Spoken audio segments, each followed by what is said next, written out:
Welcome to Chapter 4 of this section, Borrowing.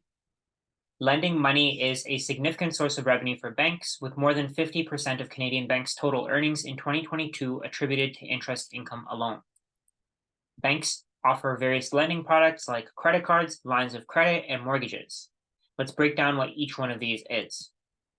A credit card is a payment tool issued by a bank or financial services company that allows cardholders to borrow funds for purchases.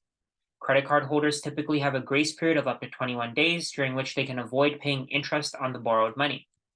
Credit cards are considered revolving loans, allowing borrowers to borrow, repay, and borrow money again. A line of credit is similar to a credit card. The key difference here is that there's no grace period with a line of credit. Interest starts accruing as soon as the money is borrowed.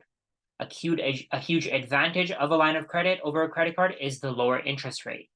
You can generally just keep paying the interest portion of a loan and delay paying off the principal as long as you want, because the interest rate may be significantly lower on a line of credit.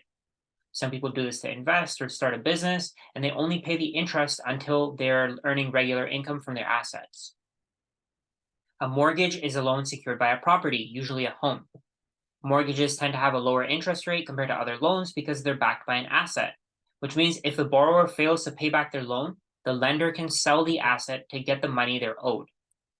A mortgage is considered an installment loan, with borrowers making regular payments over time to repay the borrowed amount. We'll go through secured versus unsecured debt in a later section.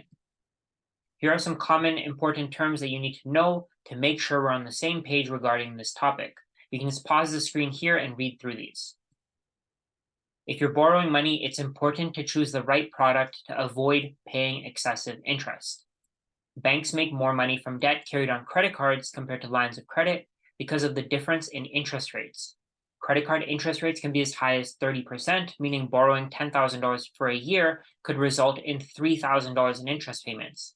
Borrowing the same amount on a line of credit with a 10% interest rate could cost about $1,000 instead for the year. For purchases where you have the money to pay off your loan right away, using a credit card could be beneficial because of the rewards and purchase insurance, where your purchase is insured against losses or theft. So let's say you buy a bike and it gets stolen, you're protected against that. Most lines of credit don't have either of these, so they don't have either of those advantages. If you may not get the loss or purchase insurance. The difference becomes a lot more important when you're borrowing for the long term. If you borrow $10,000 on a credit card and took 10 years to pay it off, you would pay $22,000 in interest. On a line of credit, the same loan would cost you $3,300 in interest. In general, it's smart to use a credit card if you can pay back the amount in full by the due date. If you plan to borrow money for the longer term, it's almost always going to cost more to use a credit card. A lot of people sign up for credit cards without properly understanding how to pay them back. I was one of these people. I've had a lot of financial coaching clients accumulate debt over the years by only making the minimum payment to avoid fees, not realizing they're still paying interest. If you pay off your credit card before the due date, you avoid interest completely. You can set this up to be done automatically. You can also set up reminders on your phone or personal calendar, and this is what I do. So what I do is I set up reminders every month to pay back my credit card, and it's on my phone, so I get a reminder whenever the due date is a few days before, and I make sure that I never miss a payment. So like I mentioned before, I want to make sure that you remember, avoid high interest debt like credit card balances unless you absolutely have to use it to make ends meet. If you're left with no choice, like if you lose a job, for example, make it a priority to pay off the balance as soon as you can. You don't want that debt to compound against you, because it will make your financial situation a lot worse if it's not taken care of as soon as possible.